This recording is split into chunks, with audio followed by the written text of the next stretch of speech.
Dear students, once again welcome back to economics class. എക്കണോമിക്സിലെ കഴിഞ്ഞ ക്ലാസ്സിൽ നമ്മൾ പരിചയപ്പെട്ടത് റൂറൽ ഡെവലപ്മെൻറ്റുമായി ബന്ധപ്പെട്ട് കാർഷിക മേഖലയെ ഏതെല്ലാം തരത്തിൽ ഗവൺമെൻറ് സഹായിക്കുന്നുണ്ട്, അതേപോലെ തന്നെ കാർഷിക മേഖലയിലെ വർക്ക് ചെയ്യുന്ന ആളുകളുടെ പ്രത്യേകത എന്തൊക്കെയാണ് എന്നുള്ളതൊക്കെ പരിചയപ്പെട്ട് കഴിഞ്ഞു.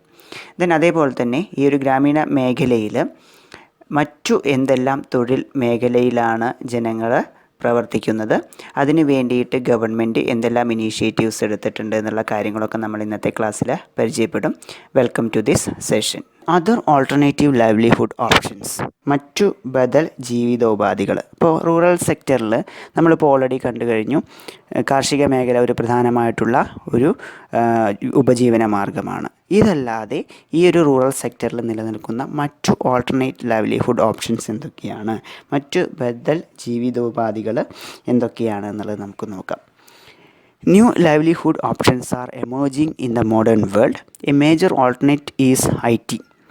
ITES have been the fastest growing service in India during 1995 to 2015. It has created millions of jobs in the economy. Even though ITES companies are mainly concentrated in cities and urban areas, it has slowly started up spreading to smaller towns. ITES means IT enabled services. Industry benefits agriculture and the rural community in many ways. Okay, ഈ ITES മേഖല എങ്ങനെയാണ് rural എക്കണോമീനെ സഹായിക്കുന്നത് എന്നുള്ളത് നോക്കാം. ആധുനിക ലോകത്തിലെ പുതിയ ഉപജീവന മാർഗ്ഗങ്ങൾ വളർന്നുകൊണ്ടിരിക്കുകയാണെന്ന് നമ്മൾ ഓൾറെഡി പറഞ്ഞു. ഇൻഫർമേഷൻ ടെക്നോളജിയാണ് പ്രധാനമായിട്ടുള്ള ഒരു ബദൽ മാർഗ്ഗം. ഇന്ത്യയിൽ 1995 2005 ഇടയ്ക്കുള്ള കാലത്ത് ഏറ്റവും വേഗത്തിൽ വളർന്ന സേവന മേഖല ഇൻഫർമേഷൻ ടെക്നോളജിയിലും അനുബന്ധ സേവനങ്ങളുമാണ്. ലക്ഷക്കണക്കിന് ആളുകൾ തൊഴിലവസരം പ്രദാനം ചെയ്തു. ഇൻഫർമേഷൻ ടെക്നോളജി കമ്പനികളും അനുബന്ധ കമ്പനികളും നഗരങ്ങളിലാണ് കേന്ദ്രീകരിച്ചിരിക്കുന്നതെങ്കിലും അത് ചെറിയ പട്ടണങ്ങളിലേക്കും പടർന്നു പിടിച്ചുകൊണ്ടിരിക്കുന്നുണ്ട്. ഇൻഫർമേഷൻ ടെക്നോളജിയും അനുബന്ധ സേവനങ്ങളും കൃഷിക്കും ഗ്രാമീണ സമൂഹങ്ങൾക്കും പല വിധത്തിൽ ഗുണം ചെയ്തുകൊണ്ടിരിക്കുന്നുണ്ട്. ഇപ്പോൾ IT എനാബിൾഡ് ആയിട്ടുള്ള ഇൻഫർമേഷൻ ടെക്നോളജിയുടെ സഹായത്തോടു കൂടിയിട്ട് കാർഷിക മേഖലയിലും കുറേയധികം മാറ്റങ്ങൾ സൃഷ്ടിക്കപ്പെടുന്നുണ്ട്. നമുക്കറിയാം, ഈ ടിഷ്യൂ കൾച്ചർ പോലുള്ള സംവിധാനങ്ങളൊക്കെ പുതിയ വിത്തിനങ്ങളൊക്കെ സൃഷ്ടിക്കുന്നതിന് വേണ്ടിയിട്ടൊക്കെ നമ്മളുടെ IT ഉപയോഗപ്പെടുത്തുന്നുണ്ട്, ഇൻഫർമേഷൻ ടെക്നോളജി ഉപയോഗപ്പെടുത്തുന്നുണ്ട്. അപ്പോൾ ഇതൊക്കെ ഈ ഒരു റൂറൽ സെക്ടറിനെ സഹായിക്കുന്ന ഘടകങ്ങളാണ്. അഗ്രികൾച്ചർ മേഖലയെ എങ്ങനെയാണ് IT സഹായിക്കുന്നത് എന്നുള്ളത് നോക്കാം. അത് providing information to farmers on agriculture prices, അതായത് കാർഷിക ഉൽപ്പന്നങ്ങളുടെ വില സംബന്ധിച്ച വിവരങ്ങൾ കർഷകർക്ക് പ്രദാനം ചെയ്യുന്നതിന് വേണ്ടിയിട്ട് ഈ ഒരു IT ഉപയോഗിക്കുന്നു.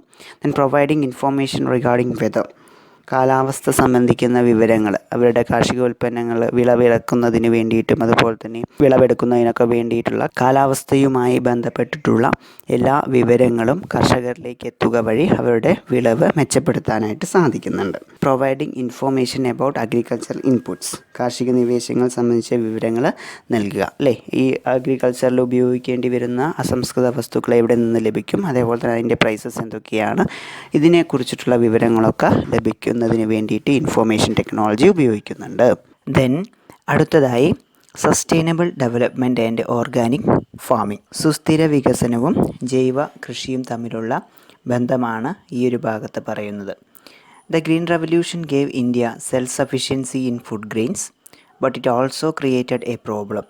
The new agricultural strategy uses chemical fertilizers, pesticides, insecticides, etc.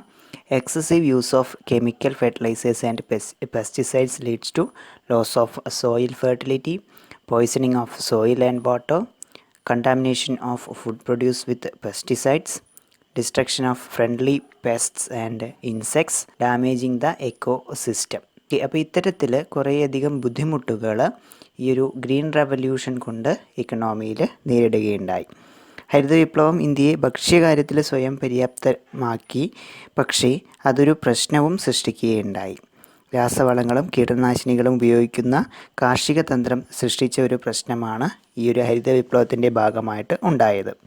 രാസവളങ്ങളുടെയും കീടനാശിനികളുടെയും അമിത ഉപയോഗം കുറേയധികം പ്രശ്നങ്ങൾ നമ്മളുടെ മണ്ണിൽ സൃഷ്ടിക്കപ്പെട്ടു.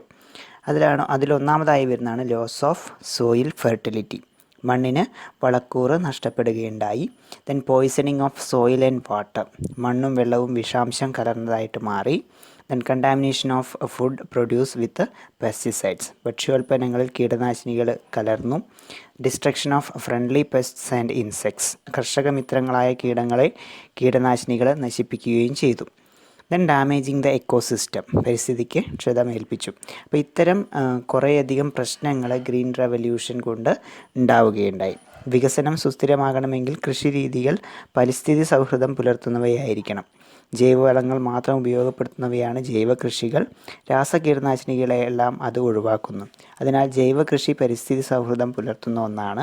പരിസ്ഥിതി സന്തുലിതാവസ്ഥ വീണ്ടെടുക്കാനും നിലനിർത്താനും ജൈവ കൃഷി സഹായിക്കുന്നു. ഓക്കെ, അപ്പോൾ ഇത്തരത്തിൽ ഗ്രീൻ റെവല്യൂഷൻ കൊണ്ട് നമ്മളുടെ ഇക്കണോമിയിൽ എക്കോ സിസ്റ്റത്തിന് തന്നെ കുറേയധികം പ്രശ്നങ്ങൾ സൃഷ്ടിക്കുകയുണ്ടായി. അപ്പോൾ സുസ്ഥിര വികസനം എന്ന് പറഞ്ഞു കഴിഞ്ഞാൽ പരിസ്ഥിതിയെ അതേപോലെ തന്നെ നിലനിർത്തിക്കൊണ്ട് വികസനം സാധ്യമാക്കുകയാണ് വേണ്ടത്. അപ്പോൾ ആ പരിസ്ഥിതി അതേപോലെ നിലനിർത്തണമെന്നുണ്ടെങ്കിൽ നമ്മളവിടെ ജൈവ രീതിയിൽ കൃഷി ചെയ്യേണ്ടതായിട്ടുണ്ട്. ഓക്കെ, അപ്പോൾ ഈ ഒരു ജൈവ രീതിയിൽ കൃഷി ചെയ്യുന്നതിൻ്റെ മേന്മകൾ എന്തൊക്കെയാണ് എന്നുള്ളതാണ് ഇനി അടുത്തതായിട്ട് പറയാൻ വേണ്ടി പോകുന്നത്. Benefits of organic farming. Benefits of organic farming are: organic food has high nutritional value. ജൈവികമായി ഉൽപ്പാദിപ്പിക്കപ്പെട്ട ഭക്ഷണത്തിന് അത്യധികം പോഷകമൂല്യമുണ്ടായിരിക്കും. It is labour intensive, it generates more employment. അത് അധ്വാന പ്രധാനമാണ്, തന്മൂലം കൂടുതൽ തൊഴിലവസരങ്ങൾ നമ്മളുടെ സമ്പദ് വ്യവസ്ഥയിൽ സൃഷ്ടിക്കപ്പെടുന്നു. Then organic food has huge international market, higher incomes can be earned through exports. ജൈവോൽപ്പന്നങ്ങൾക്ക് വമ്പിച്ച അന്താരാഷ്ട്ര വിപണിയുണ്ട്. കയറ്റുമതിയിലൂടെ കർഷകർക്ക് കൂടുതൽ വരുമാനം ഉണ്ടാക്കാനായിട്ട് കഴിയുന്നു. ഓക്കെ, അപ്പോൾ ഇത്തരത്തിൽ നമ്മൾ കുറേയധികം ഈ ഒരു ജൈവ കൃഷി കൊണ്ട് നേട്ടമുണ്ടാക്കിയെടുക്കാനായിട്ട് സാധിക്കും. ദെൻ മറ്റൊരു നേട്ടമാണ് it is eco friendly and sustainable. അത് പരിസ്ഥിതി സൗഹൃദാത്മകവും നിലനിൽക്കുന്നതുമാണ്. അപ്പോൾ അതുകൊണ്ട് തന്നെ ഈ ഒരു ഓർഗാനിക് ഫുഡ് എന്ന് പറയുന്നത്, ഓർഗാനിക് ഫാമിംഗ് എന്ന് പറയുന്നത് പരിസ്ഥിതി സൗഹൃദപരമായിട്ടുള്ള ഒരു ഫാമിംഗ് രീതിയാണ്. അത് സസ്റ്റൈനബിൾ ഡെവലപ്മെൻറ്റിലേക്ക് വഴിവെക്കുകയും ചെയ്യുന്നു. ജൈവ ഭക്ഷണത്തിന് ജനപ്രീതി വർദ്ധിച്ചു വരികയാണ്. ജൈവ കൃഷിയിലൂടെയും ഉൽപ്പാദിപ്പിക്കപ്പെട്ട സാധനങ്ങൾ കൊണ്ട് തയ്യാറാക്കുന്നവയാണ് ജൈവ ഭക്ഷണങ്ങൾ. പല ആധുനിക സൂപ്പർ മാർക്കറ്റുകളിലും ജൈവ ഭക്ഷണം വിറ്റ് വരുന്നുണ്ട്. നമ്മളൊക്കെ നോക്കിക്കഴിഞ്ഞാൽ മാർക്കറ്റിലൊക്കെ പോകുന്ന സമയത്ത് ജൈവികമായിട്ട് ഉൽപ്പാദിപ്പിക്കുന്ന ഭക്ഷ്യധാന്യങ്ങളും അതേപോലെ തന്നെ പച്ചക്കറികളുമൊക്കെ വിൽക്കുന്ന സ്റ്റോളുകൾ കണ്ടിട്ടുണ്ട് അല്ലേ. അപ്പോൾ അത്തരം ഉൽപ്പന്നങ്ങൾ വാങ്ങുവാനുള്ള ആളുകൾ കൂടുന്നതായിട്ട് കാണാനായിട്ട് സാധിക്കും. ഓർഗാനിക് ഫുഡ് എന്ന് പറയുന്നത് ഇന്നത്തെ കാലത്ത് വളരെയധികം ഇമ്പോർട്ടൻസ് നൽകേണ്ടുന്ന ഒരു കാര്യമാണ്. Limitations of organic farming: inadequate infrastructure and marketing problems. അപര്യാപ്തമായ അടിസ്ഥാന സൗകര്യങ്ങളും കാർഷിക വിപണന സംവിധാനങ്ങളും ഇതിൻ്റെ ഒരു പോരായ്മയാണ്. അതേപോലെ തന്നെ less awareness about organic farming. ജൈവ കൃഷിരീതിയെക്കുറിച്ചുള്ള കർഷകരുടെ അപൂർണമായ അറിവും താല്പര്യമില്ലായ്മയും മറ്റൊരു പ്രശ്നമാണ്. Then reluctance of farmers to implement organic farming.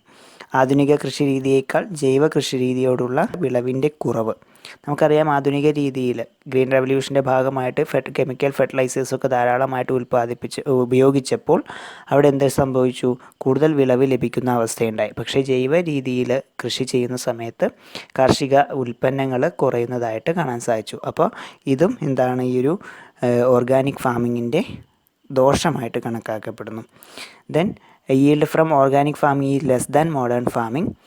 Organic products have shorter life. മറ്റു ഉൽപ്പന്നങ്ങളെ സംബന്ധിച്ച് ജൈവ ഉൽപ്പന്നങ്ങൾ പെട്ടെന്ന് കേടുവരുന്നു.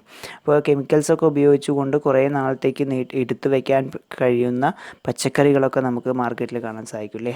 അതിൻ്റേതായിട്ടുള്ള ഹെൽത്ത് പ്രോബ്ലംസ് സൃഷ്ടിക്കപ്പെടുന്നു. അപ്പോൾ ആ ഒരു ഹെൽത്ത് പ്രോബ്ലംസ് ഒന്നും ഇല്ലാതെയാണ് ഈ ജൈവ കൃഷി അല്ലെങ്കിൽ ഓർഗാനിക് ഫാമിങ്ങിലൂടെ ഉൽപ്പാദിപ്പിക്കുന്ന കൃഷി ഇനങ്ങൾ അല്ലെങ്കിൽ ഉൽപ്പന്നങ്ങൾ വിറ്റഴിക്കുന്നത്. അപ്പോൾ ഈ ഓർഗാനിക് ഫാമിങ്ങിലൂടെ ഉൽപ്പാദിപ്പിക്കുന്ന ഉൽപ്പന്നങ്ങൾ കുറേ കാലമൊന്നും നിലനിൽക്കില്ല അല്ലേ. അത് പെട്ടെന്ന് തന്നെ നശിച്ചു പോകുന്നൊരവസ്ഥയുണ്ടാകും. അതും ഈ ഒരു ഓർഗാനിക് ഫാമിൻ്റെ ലിമിറ്റേഷനായിട്ട് കണക്കാക്കപ്പെടുന്നു. Government initiative in the agricultural sector.